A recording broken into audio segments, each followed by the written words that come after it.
Hello, everyone, and welcome back to Why We Disney Wednesday. We are so excited to have you join us today, and I can't wait for Kara to tell you what we're talking about this week.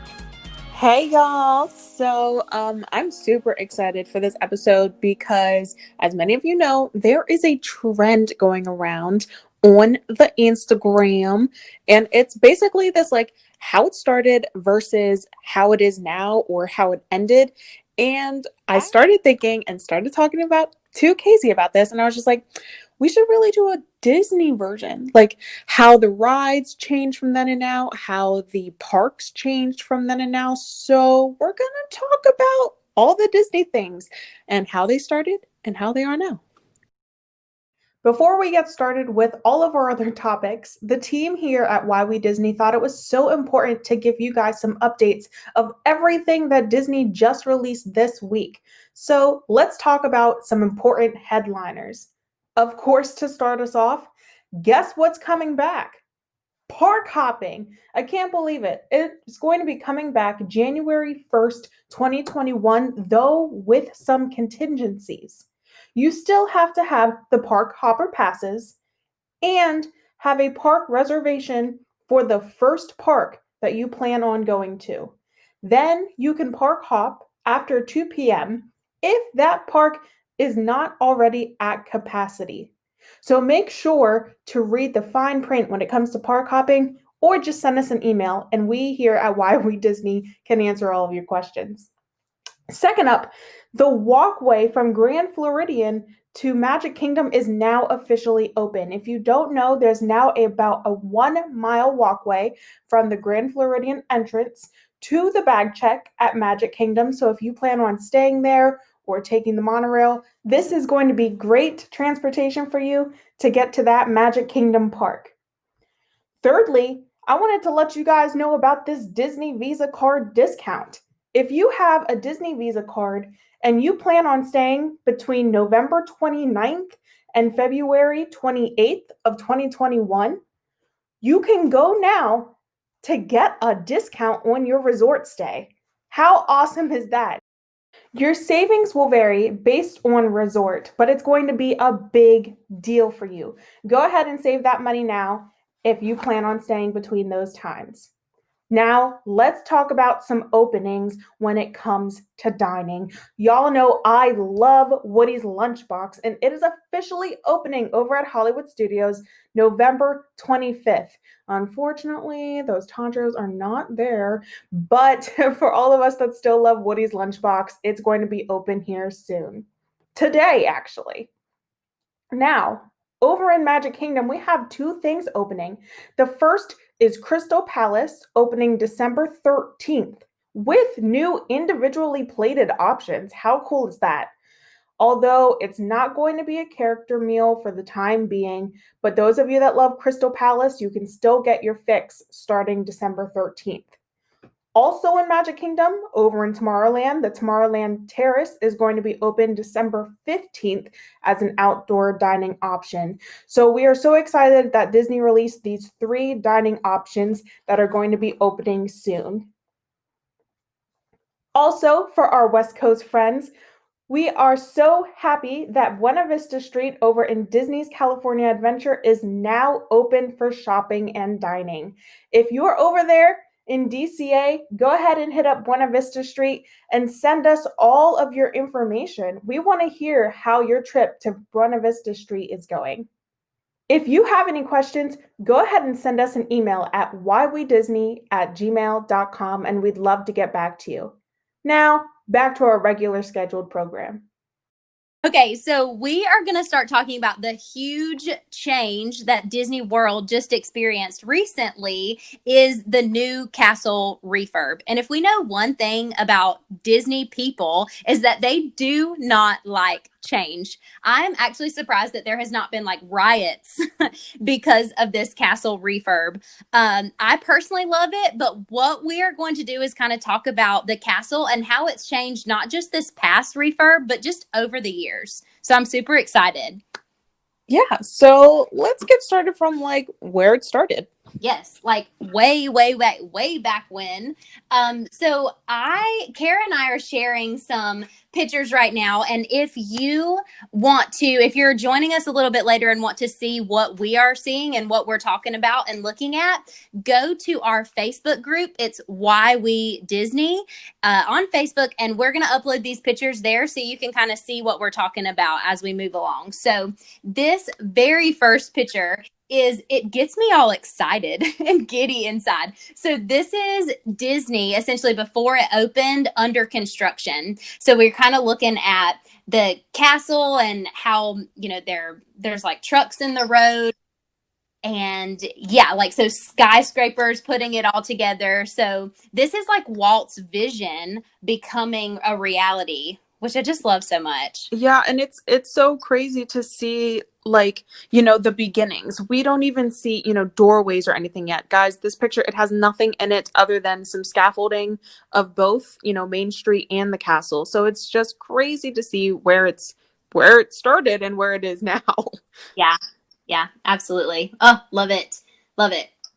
So then we go to when on like opening week of Disney, I guess. So this actually says on September 22nd, 1972. So this is a little less than a year Disney has been opened. And it's a beautiful, like, black and white picture. And I love this so much because you can look at, like, all of what the people who were there that day, what they were wearing.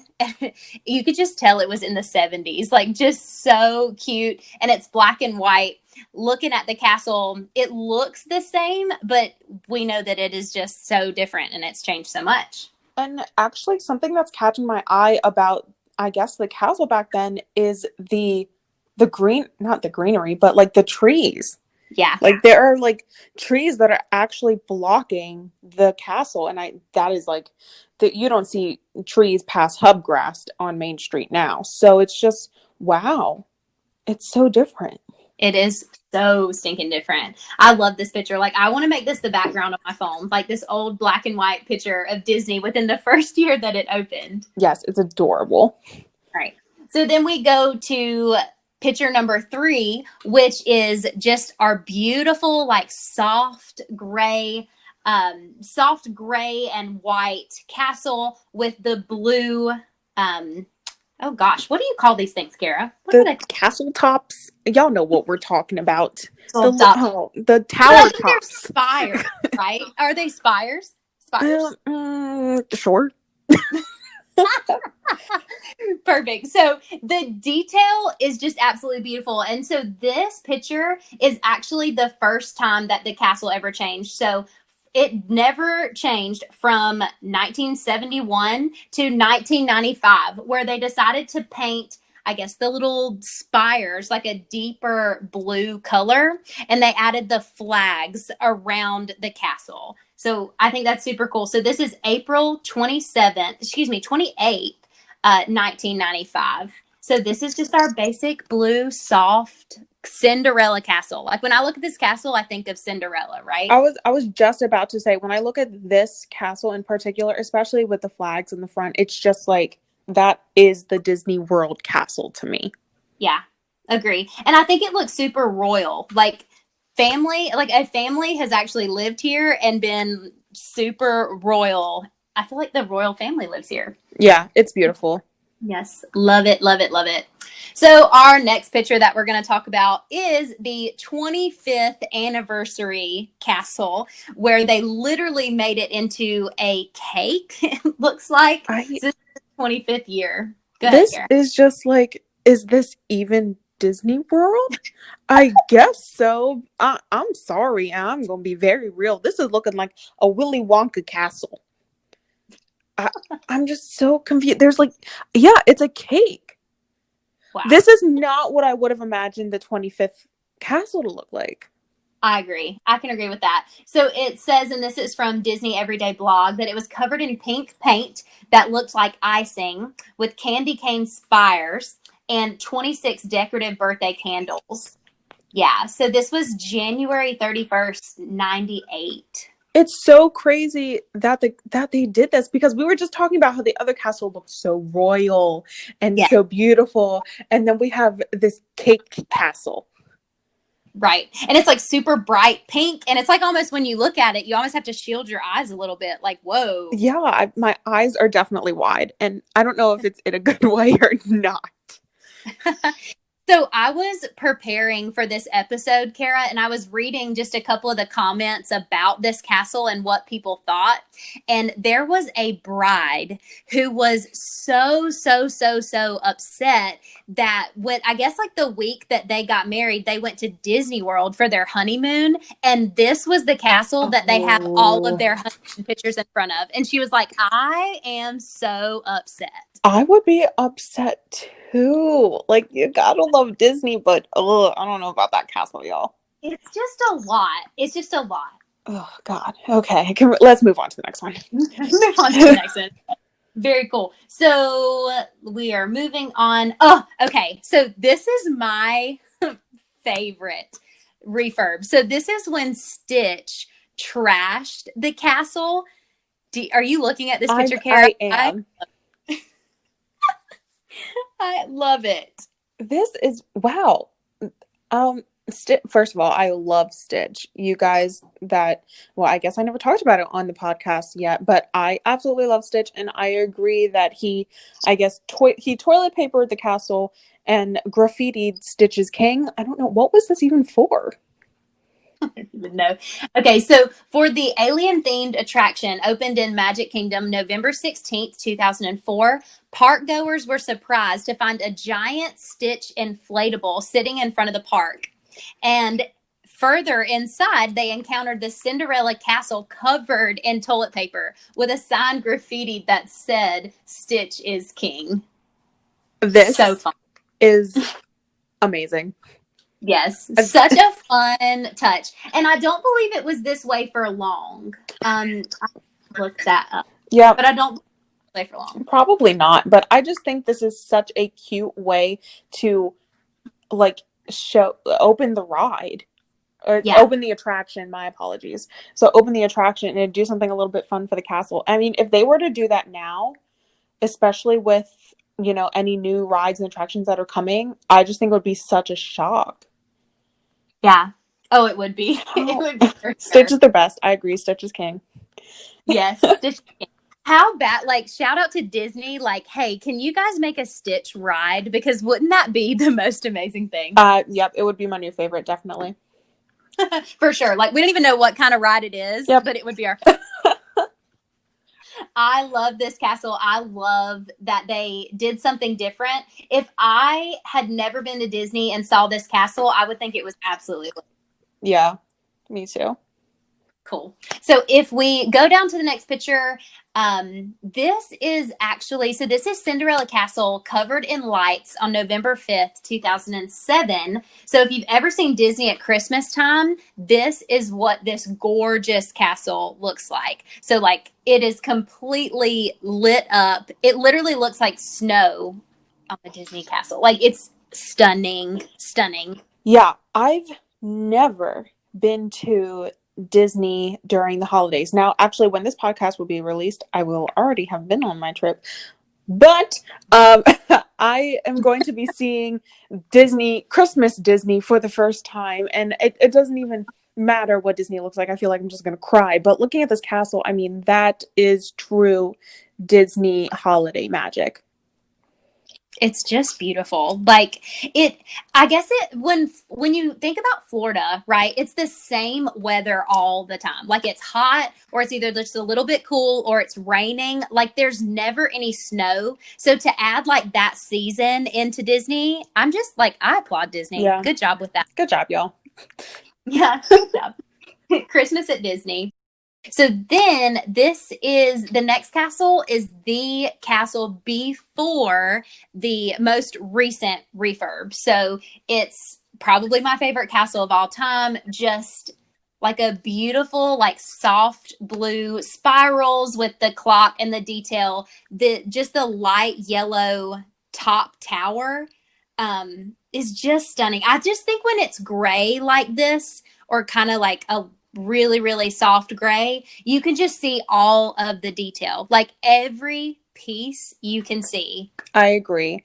And I know we're going to get into this new castle here, but that the castle right before the refurb was just, when you think Cinderella, that is the color scheme that you think of, that is the textile that you think of.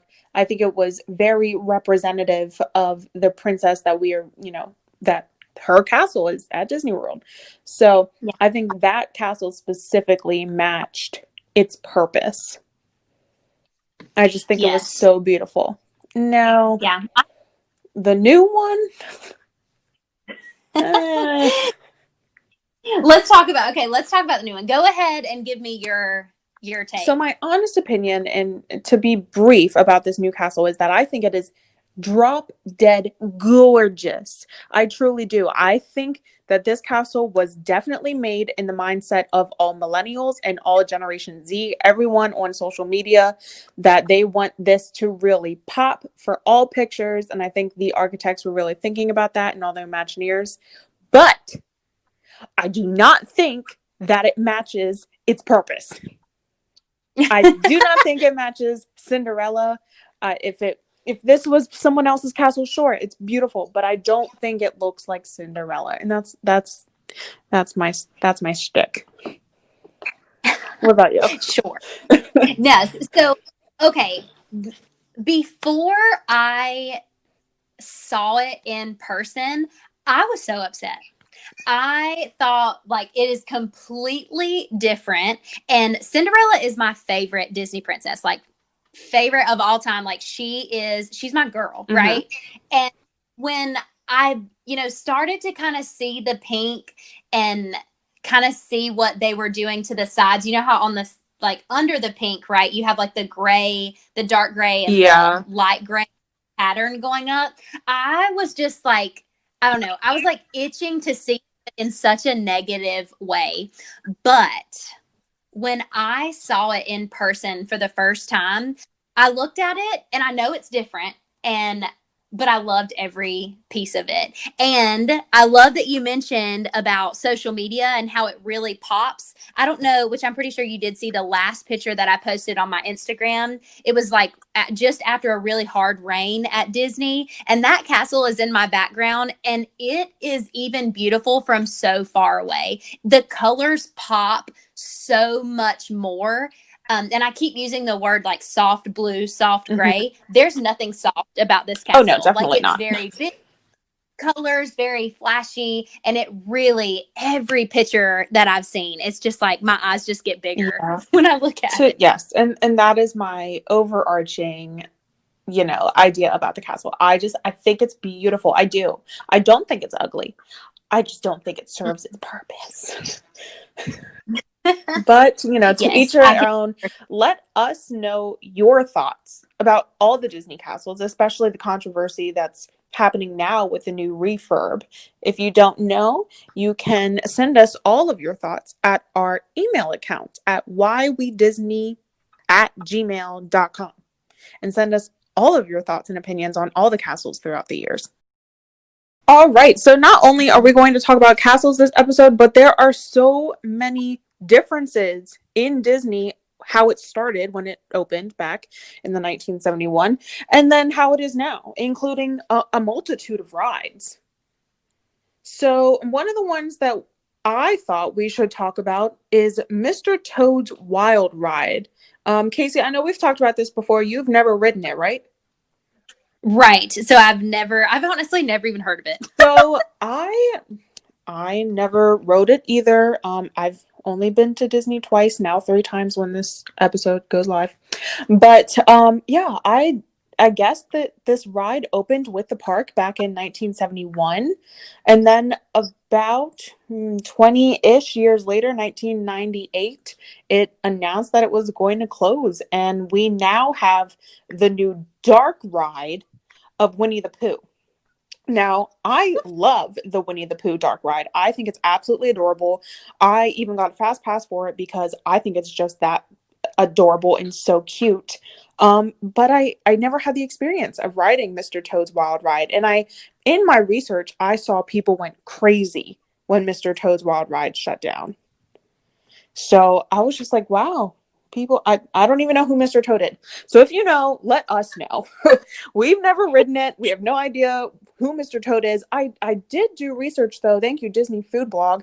I did do some research that there's actually a picture, I guess, of Mr. Toad handing the deed of the ride to Owl from Winnie the Pooh.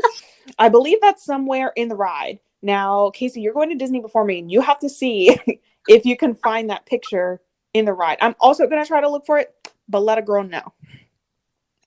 So, okay. Definitely have seen Owl in the Winnie the Pooh ride with like some piece of paper in his hand. See? Holy crap, how cool is that? It's a thing. If you are listening and you know about this, let us know. I don't know exactly where it is in the ride. I'm gonna have to, I'm asking y'all. Let a girl know. But that's what I know about the Winnie the Pooh ride. How fun is that? I was such a Winnie the Pooh baby. Like, I don't know about you, Kara, but like my whole room was done in Winnie the Pooh. Like, Piglet was like my spirit animal. I loved her so much. I definitely liked it. I wasn't a Winnie the Pooh craze, but I do like it and I appreciate it and I love the ride. Okay, Kara, this next one, I have seen such hateful things on Instagram about changing this ride over to Mickey and Minnie's Runaway Railway. The Great Movie Ride, I personally never rode, but I've heard about it. It was this like amazing thriller ride where you're kind of like being chased by people and getting shot at. Like, it was so thrilling and fun. When they moved this ride from the Great Movie Ride to Mickey and Minnie's Runaway Railway, like, people were furious. I know that people were going crazy and like I never rode that ride, so I can't really put my 2 cents into it. Also haven't been to Disney since Runaway Railway has opened. But I will be riding it very shortly, within 9 days, actually. So I'm excited about that. But yeah, wow, I didn't know.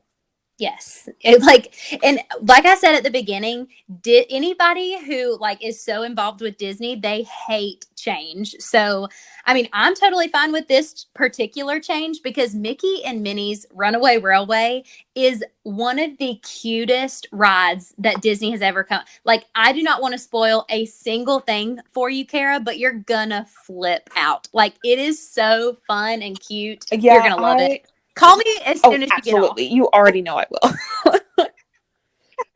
Yeah, so For sure. the Mickey and Minnie's Runaway Railway, that was a big thing. And then, okay, so we have to talk about this next one.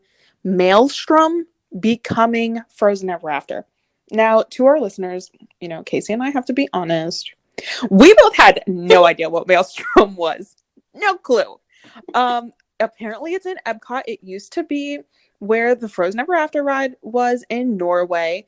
And doing some research, I guess Maelstrom, Kaycee, was like a ride about, you know what? I don't even know. It's like a log flume dark ride. There's something about spirits and there's something about like mythology. If you have been on this ride, please let us know what it's about. I'm just confused. Oh, so interesting. So interesting. But now let me tell you, Frozen Ever After is one of my favorite rides in Epcot. Like, I'm a Frozen fan anyway, but the ride is so cute. And the fact that it goes backwards and it's a boat ride, I'm just like, I'm such a thriller. Like, I love that. Oh, I absolutely love Frozen Ever After. I don't understand how you can be a Disney fan and not just appreciate that ride. Oh, the detail, like somebody took the time to do it right. The animatronics, the costuming, the dark ride elements, the music, oh my gosh, it's great. We could go on. We could do a whole episode just about that ride. Oh my gosh. Yes. You know what I just thought about, Kara, is we could look up like a YouTube, because you know how you can ride any ride virtually through YouTube. Yes. I don't know if you knew that, but We could Google like the Morstrom ride and see if we could ride it like virtually on We YouTube. We should. should do that. Oh my god. We should do that and record it We should. live or That would something. actually be a great episode idea. I love that. So now this next one is the most recent. This again, like Disney people hate change. People are flipping out about this Splash Mountain refurb, right? Moving it to the new Princess Tiana ride, which I love Princess Tiana. So like I'm totally cool with it. I love Splash Mountain, but I'm ready for a change with that. What do you I think, Kara? loved Splash Mountain. Now we all know that Splash Mountain is based on Song of the South. Song of the South Yes. is it's something, okay? But we all love Princess and the Frog. And me being half African American, I am biracial. For our listeners that don't know, I love seeing representation in the Disney parks. So now that Princess Tiana is getting her own ride, and I think using Splash Mountain just makes it that much more perfect. I agree. Do you think it's going to be a water ride? I Like think it the is same? because they were on the boat, but like I don't know. I don't know how they're going to incorporate all the elements of New Orleans to the ride. So that's going to be very interesting. I don't know, maybe about a water ride, but like they made Sure. Frozen Ever After like a dark water ride, right? Yes. But when I think like water ride, like the reason why no one likes to ride Splash Mountain is because like I don't like to get wet. I don't want to get wet at Disney. Like I don't want to walk around, blah, blah, blah. But honestly, you ride Splash Mountain and you walk around for 5 seconds afterwards and the humidity drives you like and that. I think if they take the water elements and make it more like the bayou type deal, that it's going to be really nice. So I'm definitely interested to see how it goes. Yes. And I love change. I think change can be good. And I think this is actually going to be a really cool change. Sorry about the people that didn't get any Splash Mountain merch. I know that was a huge controversy as well. But a ton of like awesome small shops are making like Splash Mountain stuff. So maybe hit some of that up before it's like all gone and everyone forgets It's definitely about going to it. be, and I just thought of this. It's definitely going to be interesting because it's not like, are you still conquering the 3 mountains? You know what I mean? I don't know. Okay, next thing. We will see. We'll see. We'll do another follow-up episode on the Princess and the Frog ride once we ride it for the first time. Kara and I are both going to Disney this week, so we're a little more excited than normal people. Okay, so we talked about some ride changes. Now let's talk about some bigger changes, like the fact that Hollywood Studios used to not be called Hollywood Studios. And What? So it's interesting because some people didn't know that it wasn't called Hollywood Studios. Although when I'm speaking to like my mom and some of my like, more wiser family friends, they didn't know that MGM became Hollywood Studios. So yeah, it's crazy. Great. So, MGM, I want to mess up the name, but Metro Goldwyn Mayer, I could be saying that wrong and I apologize. Just let me know how it's correctly said. Just send me an email. But that is the original studios, where they did everything. And I think I'm correct here in saying that there are actually no original rides from when MGM Studios that are now in Hollywood Studios. Like, that is how much the park has changed. They literally refurbed the whole park. So then it changed to Hollywood Studios in 2008. And by what I'm seeing is that Disney wanted its guests to live in the movies. That's why we have, the Indiana Jones show. That's why we have Frozen Ever After. That's why, not Frozen Ever, the Frozen Sing Along. That's why we have all these different things, because they wanted their guests to be in the movies and really live how it felt to be these characters and things like that. So that's why they did this whole change of the park. Oh. So if you're gonna make a change like that, because I want to live this stuff, right? Like I want to be in the movie. Like I want to feel what they felt. I want to see what they saw. I want to touch what they touched. So if you're gonna change anything, and like thinking about it, like their addition of like Toy Story Land and Galaxy's Edge, like you are immersed into the movie or the franchise.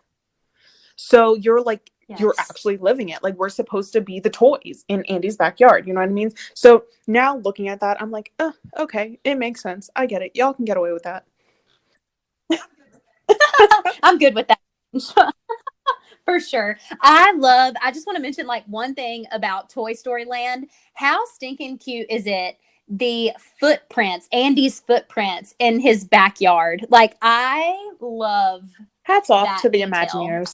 Yes, it's all, yeah, exactly. I feel like people just walk on that like little ground and they don't even see it. And I'm like, hey, excuse me, can everyone just move around and look? Like, Andy's footprint Exactly. is right there. Can y'all look? I'm going to stop everyone next time I'm there. I'm going Oh my to. gosh. Oh yeah. So that's about Hollywood Studios. And then there was one other change that I really wanted to talk about on this episode, and that was Downtown Disney turning in to Disney Springs. Okay. So let me just tell you about my knowledge. I apologize. I've never been to either one. I've never been to Disney Springs. I've never been to Downtown Disney. I know, huge Disney fan, never been there. I'm going, guys. Don't worry. But I do know that it changed, kind of like, again, its vision, its purpose. It changed its name on September 29th, 2015. That's when it officially Disney Springs opened. Now, the things that I know are in Disney Springs, I think I can count on one hand. World of Disney, there's the chicken guy. Beaches and Cream, there's that thing. Yes. The churro cart, and that's all I got. Kara, you are so dang cute. And by the time this episode airs, she will have been to Disney Springs and she'll be able to tell you all about it. And if you check out her Instagram, I'm sure she'll do a whole day on Disney Springs, y'all. Like, it is so much. And it's actually one of the places where, like, I don't know my way around. And that's weird because I've been to Disney a lot the past 2 years. I literally get so turned around at Disney Springs, it's not even funny. There is so much. And there's like so many different alleyways and turns. You know how like in the parks everything is pretty much a circle? Like in every Yeah. park, it's pretty much a circle. Not Disney Springs, not a circle. Like it's this Oh, great. huge, like you it's so much. And I truly believe that, like, I don't know if my lifetime at Disney, if I'll ever be able to eat at every single Disney Springs restaurant, but well, partially because I have like so many favorites and I want to just keep going to those places. But I do have a couple that I want to shout out. If you love pizza, you don't have to have a reservation for this place. It's called Blaze Pizza. Blaze Pizza, Disney Springs. Okay. It if you're looking for a quick dinner and your park closed early that night and you want to run over to Disney Springs, you don't have a reservation, Blaze Pizza, the best pizza I've ever put in my mouth. Okay. Got And it. also, Boathouse is really good. You do have to have a reservation, but there's normally one up. Splitsville, the most Hmm. incredible food. So not only is the food great at Splitsville, it's a bowling alley, pool hall, play. Like it's a huge, humongous.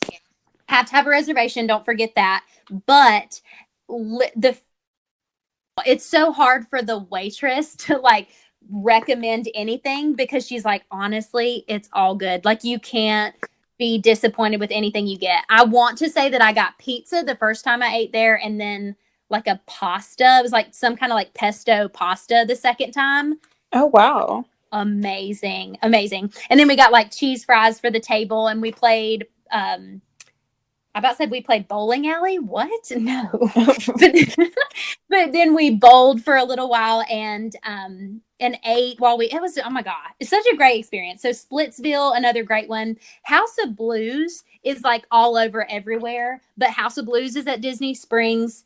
And then my favorite. So Joffrey's Coffee Shop. So not like the kiosk like you see everywhere, like in the parks and stuff, but like the actual coffee shop where you can go buy all of the Joffrey's everything, like Joffrey's cups, all of the bags of Oh. beaned coffee that you can buy. Like you have to go to that shop and get you some Joffrey's coffee and bring it home. If you go to Disney Springs, do not miss the Joffrey's coffee shop.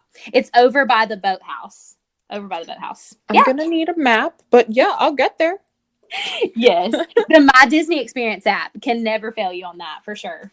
Got it. Awesome. I have lots of favorites at Disney Springs. I love it. Well, I'm so excited. Again, when this is posted, I'll already have been there, and I'm sure we're going to have a whole Disney Springs episode coming your way. Yes. So no need to fret about that, but I'm so excited to visit there.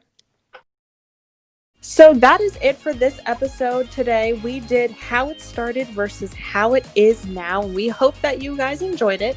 If you have anything that you would like to share for us, go ahead and send us an email at whywedisney@gmail.com and let us know your Disney, how it started versus how it is now. Let us know your opinions about the castle, the rides, Hollywood Studios, Disney Springs. Let us know all the things, and we hope to hear from you soon.